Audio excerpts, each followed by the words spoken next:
Hello there, I'm David Norcross. Welcome to another edition of Bangkok Thought Leaders. Today we have a very special Bangkok Thought Leader with us, the youngest we've ever had on the show, Manish Sethi. Thank you for being with us today. Pleasure to be here. Thanks for inviting me. So you're the CEO of Rescued Glass, and I've known you since, I think you probably were just leaving school even when you started this. So an incredible journey in such a short period of time. What got you into entrepreneurialism? Yeah, great question. I think we met back last at a AIP event. Or was it an internship event? Or we were a speaker and I was sponsoring the event. Yeah. So we connected and we talked on that. You were only about 18 then, right? I was around 19. Yeah, I was still. I was my first year of university, I think. So really freshly out of high school. I think I've always been an entrepreneur since I was young. You know, back in high school, I was training people how to play video games, getting paid for that, and so that was fun. Brilliant. I was personal training as well. I was always into health and fitness. That was really interesting. And then my co-founder and I, out in a shop with Rescue Glass, we saw a lot of glass bottles. And I used to go to a lot of Indian weddings, so I saw a bunch of alcohol bottles, and they were like, "Wow, these are quite beautiful, actually."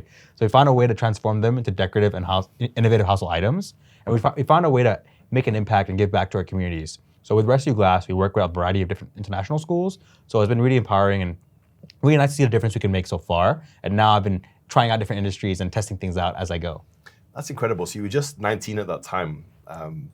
So I started like someone else 34. So prior to that, kind of messed around with my life. So you've got such a massive head start on me that it's incredible. But what got you into, like, how did you see the opportunities to work, to make money, to create something at such a young age? Is it an entrepreneurial family that you come from? Did you have mentors that were guiding you? It's a great question. I think for me, I've always been very curious. As you know, you're actually one of my mentors. I'm really grateful to have you. Thank you very much. As my mentor. So I think I'm always asking questions, always learning from each other. My family does come from a family business background, although my family is more invested into real estate and investments, into stocks and things like that. But I've always been curious about different things, always wondering why things work the way they are. And I'm really blessed to have great mentors to guide me along my way. But I think it's that curiosity that really drives me to learn more and ask questions and dig deeper and try different things and take risk, I think.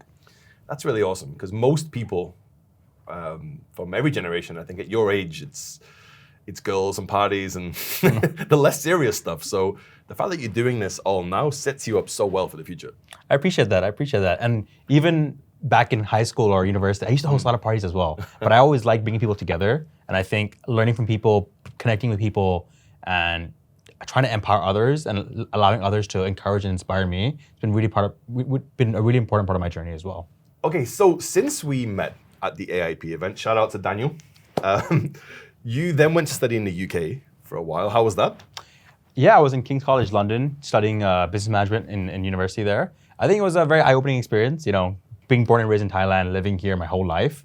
It was interesting to go abroad, to be independent, to go out of my comfort zone. So it was a really good learning experience. Joined a lot of events, met a lot of cool people, did a lot of activities that I didn't do much in Bangkok as well. So it's been really nice. Started going to networking events, starting hosting events, started meeting people from all walks of life, which was really cool. And since you got back to Bangkok, you've already started up another new business, which is focusing on hiring talented young graduates, which is a very great niche. You know, I've never heard anyone do that before. We've already hired two of your people who have done amazing work. So great business you got there. But tell us more about that. How did you get into that? What is the benefit of this approach? Yeah, thank you. Well, thank you for trusting me to hire two great people. They've been amazing so far. I think for me, through Rescue Glass, I worked with a lot of international schools. So I had the opportunity to work with a lot of talented young students. And I think through that, I was able to see that fire within students and see that drive and passion. I was like, wow, let me find a way to meet more like-minded people who have that fire in them, who have that passion in them. And I've started to build a really good eye on good talent. And for me, it's, especially for early grad talent, it's not necessarily about the skills they have, but the attitude and the desire to develop those skills and their proactiveness. So I believe I'm quite proactive myself, so I can spot that out in someone, right? On all the small details. So I've found a gap in the market so far, and it's actually by chance. People always ask me for referrals, and it slowly started to grow and grow and grow. And I hope in the future it starts to grow as well. I'm sure it will, because again, this can be a testimonial as much as anything. But yeah, we've hired a lot of, over the years of Lexicon, a lot of new graduates. Often they don't quite fit in for whatever reason. The transition from university to the working world can be quite harsh. Yeah. So what is it that makes the people that you suggest? What is it they have differently? What makes them special? Yeah, for me, I think it really comes down to attitude and proactivity, right? It's that attitude to learn, to go above and beyond, and that proactivity to ask for feedback, to ask for questions, to want to improve, and being honest as well. Hey, I don't have all the answers, but I'm willing to be coached, willing to be empowered, and willing to be guided to get things done, and really not being afraid to make mistakes as well. I think a lot of the time we can be scared to make mistakes or just take a first stab at it. But I think when you're willing to try and see how things go, you become a better entrepreneur or a better person in the team.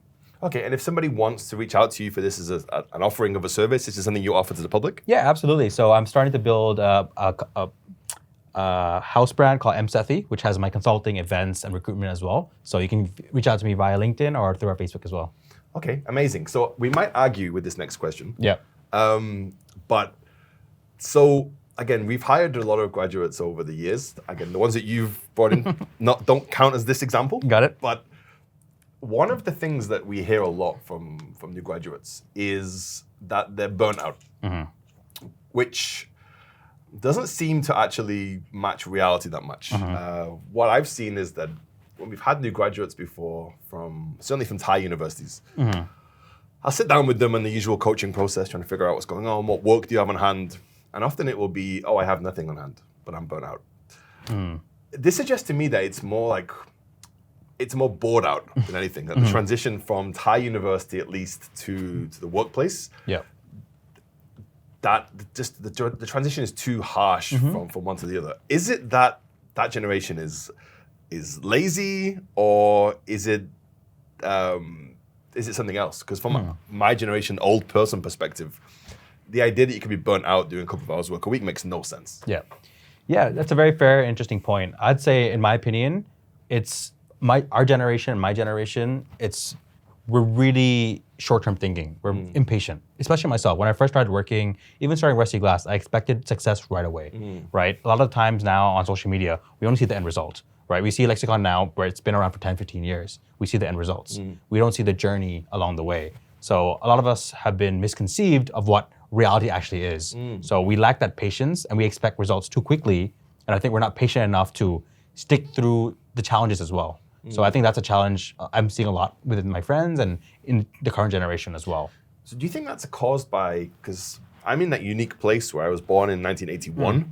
So I grew up in a house that had a record player and then a tape player, then a CD player. And I had black and white TV in my bedroom as a little kid, all the way through to the flat screen 60-inch that I have now. Awesome. So it's quite a unique perspective being able to see the past and the present. But I guess if you've only ever grown up with a short-term fix, and go on TikTok and, here's my yacht, here's how I made $1 million by 17 or whatever, it's going to give you a false perspective on reality. Absolutely, right? So like, if I think about it, the video that's saying get rich in 60, in one day, make $1 million in one day, they'll have more views than this is how you get rich sustainably for the next 10 years, right? We want that short-term quick win, where I think it's not really possible, right? It takes time, it takes years and decades to build your craft and improve and going along those ways. So patience and grit and resilience is really important. And I think it's really important for us entrepreneurs to highlight our journey, not only the successes, but the challenges we face as well. So that gives hope to other entrepreneurs, like, hey, I'm not alone in this. Because when I started, I was like, oh my God, what am I doing wrong? Like, why are we not $1 million company in the next one year? I had those unrealistic expectations as well. So I was like, oh wow, so whenever I speak to kids now or any young entrepreneurs or anyone at all, I'm like, dude, it's been really hard and now I'm still figuring things out. It's a challenge, but I'm always learning and evolving as I go. Okay, so this next question we might not keep in the final cut, so bear that in mind. But I was once speaking to a young guy at an event, very smart kid. He's like 21, he was already working. I think he hadn't even been to university, he was just talented at what he did. Yeah. And he explained to me that my generation doesn't understand his generation. He was saying that basically when he was like 6 years old, he was watching beheading videos on YouTube on his phone. Enough. I'm not surprised. Stuff like this, the most extreme things that you could ever see. He saw them at like 6, 7, 8 years old. I think for a lot of my audience, they're my generation or older. It's hard for them to see the huge difference in stimulation. Like we had access to books. Things moved a lot more slowly in the 80s and the 70s, but for your generation and younger, the amount of information that you've consumed by the age of 10 even is more than we would have consumed up to the age of 30. Absolutely. So there is a very different mindset. It isn't necessarily that generation is lazier. It's just that they're more impatient, as you said. They expect things to be quicker. Yeah. So eventually my generation will die out, but maybe a difficult question here. In the interim period, how can older business leaders better understand their younger staff? Yeah, I think it's a constant challenge, but I think the more you speak to the younger staff and seeing what's important to them makes a big difference. For me, when I lead my team or work with people I work with, I always ask them what's important to them and what their long-term goals are. One thing I've noticed is that young people, including myself, are really passionate about making a difference. And if you can align that with what they're interested in, they're more willing to work for a cause. Whereas I believe in previous generations, to some extent, it was about going to work, getting a paycheck, and that was your life to some extent. I'm not saying in general, that's my opinion. But now it's really about how can we make an impact? How can we make a positive difference? And I think that's a really big thing. I think the more you speak to younger people, different, people working in different industries, you can see how that's a common thread along them all. Okay, good answer. So with each generation, with technology, we lose certain skills. So certainly for me, I don't know if I could read a map anymore. Yeah. I've got Google Maps. I don't know if I could actually figure out how things work. Yeah. And the same with mathematics. You don't need it anymore. once you get a calculator on a phone, you don't really need to know maths in your head that much. But it's probably not affecting you that much. But for the generation coming up behind you, with all the AI tools, and especially with something like ChatGPT, do you think that's going to have a negative effect on how they think critically and how they create work, even for school? Because they're not having to use that skill set that much. They can just, like I would ask Google Maps, tell me where Paragon is. They can say, explain this book. You don't have to actually engage with the concept. Do you think that we're going to lose critical thinking? Yeah, that's a very interesting question. And I've only started to use ChatGPT recently in the last 6 months. And it's been really eye-opening to see how powerful of a tool it is on all aspects of business. When it comes from an education point of view, I'm a part-time business teacher at a business school in Thailand. I've seen how AI can help students as well as be a drawback as well. So what we can try to do to combat that and develop that critical thinking skills within the students is questioning them, doing debates and interactives as well. I think AI should be used to empower the students, but it can make students really reliant on technology and allow them to have that lack of critical thinking. And you can't always trust ChatGPT all the time as well, right? So I think it's about having the ability to question, to dig deeper, to think more, and have that debate as well, which is really important. That's a great point. So we'll probably have to change the way we interface with knowledge, because probably for both of our generations, exams were written. Read something and then explain it. Yeah. But if the writing is done for you, then you don't need to think that much. But if we flip it to, explain it in conversational, answer questions, that's probably even better way to make sure it stays in, because you can explain it in your own words. You don't have to follow, because nobody really speaks like they write essays, right? Yeah. 2,000 words of therefores, and consequently, no one speaks like that. Yeah. So maybe it is actually going to be, you can get the knowledge quickly, you can get things explained, you've got a helper, but you still need to do the work. So it can be enhancing your... Absolutely. I think it's a tool to empower you, but it's really important to have those skills to be able to tell stories or to be able to communicate and really synthesize the information you're getting, and also think and question the information you're getting as well, right? Because maybe ChatGPT takes a lot of information and puts it in for you as well, but you'll be able to question it as well. But I think ChatGPT can also empower you to speak different perspectives, right? Because it allows you to communicate with someone as well, basically an AI chatbot. To be honest, I wish I had AIs. I studied English literature. Okay, cool. And I'm an English person. I shouldn't really say this, but I don't like Shakespeare that much. All right. Because it's so difficult to read Shakespeare. It's written like in Old English. Yeah. So I'd be reading the book, and I'd have another book that was explaining every single sentence, and I would also be listening to the play. Yeah. Like, okay, what is this sentence? You get there eventually. It'd be very helpful to be able just to say to AI at that time, okay, what on earth is this? Yeah. So I think that would help with those more abstract things too. Okay, so aside from doing recruitment and Rescued Glass, you're also doing quite a few other business areas, which I think is amazing for your age, to be involved in so many things, to be learning about so many things. But what are some of the other projects you've been working on? Yeah, I'm always trying to keep myself busy, trying different projects, different activities, trying to find out my strengths, my weaknesses, and being proactive. Taking opportunities as they go and figuring it out as I go. So recruitment is one of them. It's a niche I'm in right now. Social entrepreneurship at Rescue Glass. Right now, I'm in education as well. I've been really passionate about empowering students, working with students. I'm a part-time business teacher, as well as working in events and private security. So I used to host a lot of events back in Thailand, back in London. I found an interest in that, bringing people together. Now I'm more focused on the private security aspect of it. So I was really blessed to be doing security management, working with Rolling Loud and Wonderfruit, and that was a really eye-opening experience for me. But now I'm focused more on the education and the recruitment aspect, but I'm always open to learn about different industries right now. How old are you again? I'm 23. It's incredible. When I was 23, I was wearing white cotton pants, laying in a hammock, the classic kind of backpacker orang thing. So you're so far ahead of where I was. You're going to have an incredible career, and I can't wait to see. You're very kind. Thank you very much. But as somebody with a fresh perspective, you're coming just out of university, you're seeing the world through fresh eyes. Over the next decade or so, what do you think of some of the emerging trends that we're going to see in the business world? Yeah, I think definitely one is sustainability. People are becoming more aware of the consequence of their actions and how they can work together to make a better world. But I think right now, in general, it's all about making an impact. How can we as businesses, through either storytelling, through rescuing glass, through education, how can we make a difference? How can we empower others? How can what we're doing make a difference and empower people along the way? So that's a huge trend I'm seeing now as well, right? All of us want to be part of a movement. We want to make a difference through the work we're doing. We're not just working to get paid. We want to make a difference along what we're doing. Do you think that is, so everyone when they're 21 or 22 kind of is very focused on things like that. By the time they get to 30, generally it's kind of gone in a different direction. Do you feel that with your generation that's going to stick more? Or do you think that might just be a youthful, optimistic? Yeah, that's a very fair question. I'd say, I'm sure as we grow up, we'll be a tad bit more pessimistic, but I think the core value of us want to make a difference, seeing how we can empower others, wanting to create change or being part of change will stick to some extent. It just depends on how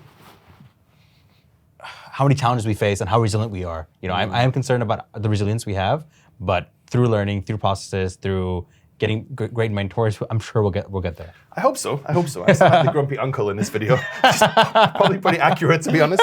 But like when I was your age, I was when I wasn't wearing cotton pants and laying in a hammock, I was like super like political left wing, at war protests, stuff like that. I'm very much not that guy now. Like, I don't own any cotton pants. I don't go to anti-war protests. But it kind of happens with every generation pretty much, unfortunately. Like the hippies in the 60s, the flower power, that generation. By the 70s, they were kind of the most capitalistic people of all. So I hope that your generation bucks the trend and is able to stay moral and pure into the 30s. Hopefully. Yes, all the best with that. Okay, and then finally, the question I ask every guest on the show is, as you know, Lexicon is a storytelling company. I love storytelling myself. But who are some of your favorite storytellers that have inspired you and why? Yeah, that's an interesting question. I'd say one of my favorite storytellers is Stephen Bartlett. I listened to a lot of his podcasts. I actually was at an event called Dragonfly Heal Summit like a few months ago and actually got to meet him briefly. But it was really inspiring to meet him. But I think I like his podcast. I like his way of sharing stories, empowering people, his challenges, and the impact he's created so far. So Stephen Bartlett's been really, really a motivation to me through his journey. Okay, what is it about him specifically that you find inspiration in?